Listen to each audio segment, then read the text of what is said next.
Subscribe कीजिए Pasi champ channel को, साथ ही प्रेस कीजिए इस बेल आइकन को लेटेस्ट मेडिकल टॉपिक सबसे पहले देखने के लिए।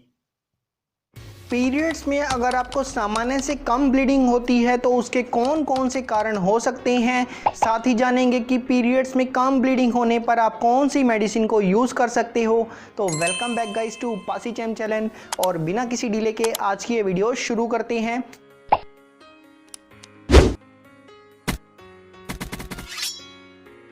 तो गाइस देखिए, अगर आपको पीरियड्स में कम ब्लीडिंग हो रही है, आपके पीरियड्स खुलकर नहीं आ रहे हैं, तो उसके बहुत सारे रीज़न हो सकते हैं।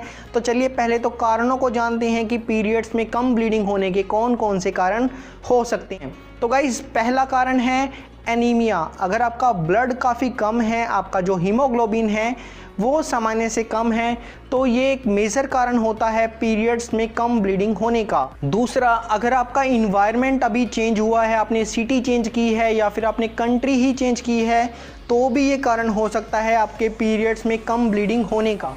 तीसरा, अगर आपको मेनाकी है, मतलब कि अगर आपके पीरियड्स अभी अभी शुरू हुए हैं आने, मतलब जिन गर्ल्स की एज 12 से 14 साल के अराउंड होती है तो उनके पीरियड्स खुलकर नहीं आते हैं। अगला है जो फीमेल्स मेनोपॉज की एज में होती हैं, मतलब जिन फीमेल्स की एज 45 साल के अराउंड होती हैं, उनको भी पीरियड्स में कम ब्लीडिंग होती है। ठीक है। अगला कारण है कि अगर आपकी जो डाइट है वो न्यूट्रिशनल नहीं है, जो ज़रूरी तत्व होते हैं शरीर के लिए, अगर वो आपकी डाइट में नहीं है तो भी आपको सामान्य से कम ब्लीडिंग हो सकती है। अगला है अगर आपके पेल्विक रीजन में किसी प्रकार की सिस्ट है, मतलब कि अगर आपको ओवरियन सिस्ट है, पीसीओडी की प्रॉब्लम है या फिर पीसीओएस की प्रॉब्लम है, या फिर आपके बच्चेदानी में फाइब्रॉइड्स हैं, रसोलियाँ हैं, तो भी आपको पीरियड्स नहीं आते हैं। साथ ही अगर आपको हार्मोनल इम्बैलेंस है, अगर आपका थायराइड ग्लैंड प्रॉपरली फंक्शन नहीं कर रहा, तो भी आपको पीरियड्स में सामान्य से कम ब्लीडिंग देखने को मिल सकती है। अगला है अगर आप हद से ज़्यादा एक्सरसाइज करते हो तो उससे आपका जो ईस्ट्रोजन लेवल है वो कम हो जाता है, जिसके चलते आपको सामान्य से कम ब्लीडिंग देखने को मिल सकती है। अगला है कि अगर आपने कोई सर्जरी करवाई है या फिर आप लंबे समय से किसी मेडिसिन पर हो या फिर आप लंबे समय से बीमार चल रहे हो, तो भी आपको सामान्य से कम ब्लीडिंग हो सकती है। अगला है कि अगर आपको अबॉर्शन हुआ है, अगर आपका गर्भपात हुआ है, तो भी आपको सामान्य से कम ब्लीडिंग देखने को मिल सकती है। ओके। अगला है कि अगर आपने कोई कॉन्ट्रासेप्टिव पिल ली है या फिर इमरजेंसी पिल ली है, तो उसके चलते भी गाइस कम ब्लीडिंग देखने को मिल सकती है। अगला है कि कई बारी जो स्ट्रेस होता है, एंजाइटी, टेंशन होती है, ये भी फ्लक्चुएट करती है आपके पीरियड साइकिल को, और जो पीरियड में होने वाली ब्लीडिंग है वो भी कम हो जाती है। ठीक है। तो गाइज ये कुछ कारण थे जिसके चलते आपको सामान्य से कम ब्लीडिंग देखने को मिल सकती है। अब चलते हैं आगे मेडिसिन की तरफ कि किन मेडिसिन को यूज़ कर कर आप अपने पीरियड्स में कम ब्लीडिंग की परेशानी को दूर कर सकते हो। तो गाइज देखिए, कोई ऐसी स्पेसिफिक मेडिसिन नहीं है जिससे आप ब्लीडिंग को ज़्यादा कर सको। पहले तो आपको सिस्टमेटिकली तरीके से अपने पीरियड्स के जो साइनो सिम्टम्स हैं, जो परेशानियां हैं, जिन कारणों के कारण आपको ब्लीडिंग कम हो रही है, आपने उन कारणों को दूर करना है। ठीक है।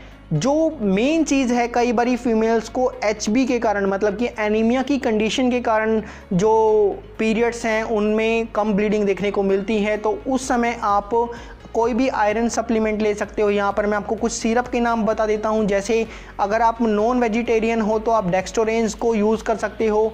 अगर आप वेजिटेरियन हो तो आप आर्बिटोन सिरप को यूज़ कर सकते हो। ठीक है। अगर आप सिरप को यूज़ नहीं करना चाहते तो आप हिमअप के कैप्सूल आते हैं, जेम्स आते हैं, आप उनको यूज़ कर सकते हो। ओके। अगर आपकी जो डाइट है वो न्यूट्रिशनल डाइट नहीं है, ज़रूरी तत्व आपको नहीं मिल रहे, तो भी आप सप्लीमेंट ले सकते हो जिसमें विटामिन्स अच्छी मात्रा में हो। यहाँ पर आप जिंकोविट सिरप को ले सकते हो, या फिर जिंकोविट के कैप्सूल्स भी आते हैं, टैबलेट्स आती हैं, A to Z कैप्सूल्स भी आते हैं, तो आप इनको यूज़ कर सकते हो। अगला कि इन्वायरमेंट चेंज के कारण अगर आपको कम ब्लीडिंग हो रही है तो आपने कुछ समय का वेट करना है, कोई मेडिसिन की ज़रूरत नहीं होती। आप हेल्थी लाइफस्टाइल को अपनाएं, आपके जो पीरियड्स थे वो रेगुलर हो जाएंगे। ठीक है।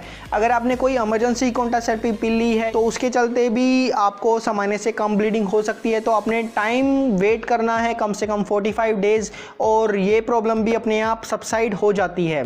ओके अगर आपका अबॉर्शन हुआ है तो भी गाइज आपने वेट करना है कम से कम 45 डेज़ का। और अगर आपको पीरियड्स नहीं आते तो आपको हार्मोनल पिल्स के द्वारा आपके पीरियड्स आ जाएंगे। उसके लिए आपको अपने डॉक्टर से, अपने गायनी डॉक्टर से मिलना है, या फिर आप हमें कमेंट करके भी पूछ सकते हैं कि कौन सी मेडिसिन यूज़ करनी है। और अगला है कि देखिए, अगर आपको जो पीरियड्स हैं वो आपके पेल्विक रीजन में कोई सिस्ट है, ट्यूमर है या फिर फाइब्रॉइड्स हैं, तो उसके चलते तो आपको एक बार तो अपना अल्ट्रासाउंड करवाना पड़ेगा। लेकिन इसके कुछ साइनो सिम्टम्स हैं, जैसे आपका जो मेंस्ट्रुअल साइकिल था वो टाइम पर नहीं आ रहा, ब्लीडिंग कम हो रही है, बैक पेन हो रहा है, नोजिया वोमिटिंग हो रहा है, लोअर एब्डोमेन पेन हो रहा है, तो इसके कुछ साइनो सिम्टम्स हैं। तो एक बार आप अल्ट्रासाउंड करवा लें, प्रॉपरली डायग्नोज हो जाएं। जब आपको कारण पता लग जाएगा तो ये प्रॉब्लम भी अपने आप सबसाइड हो जाएगी मेडिसिन के थ्रू। ठीक है, तो घबराने की ज़रूरत नहीं है। आप एक बार अल्ट्रासाउंड करवाएं और अपने डॉक्टर से ज़रूर कंसल्ट करें, कोई ना कोई सोल्यूशन तो निकल ही जाएगा। ओके, तो आज की वीडियो में बस इतना ही। आशा करता हूँ ये वीडियो आपके लिए काफ़ी यूज़फुल और बेनिफिट रखती होगी। अगर वीडियो अच्छी लगी हो तो वीडियो को लाइक कर दें। साथ अगर आप हमारे चैनल पर नए हैं तो चैनल को सब्सक्राइब करके बेल आइकन को भी प्रेस कर देना। तो गाइस, मैं मिलता हूँ आपसे अगली वीडियो में एक इंटरेस्टिंग टॉपिक के साथ। तब तक के लिए स्टे हेल्दी।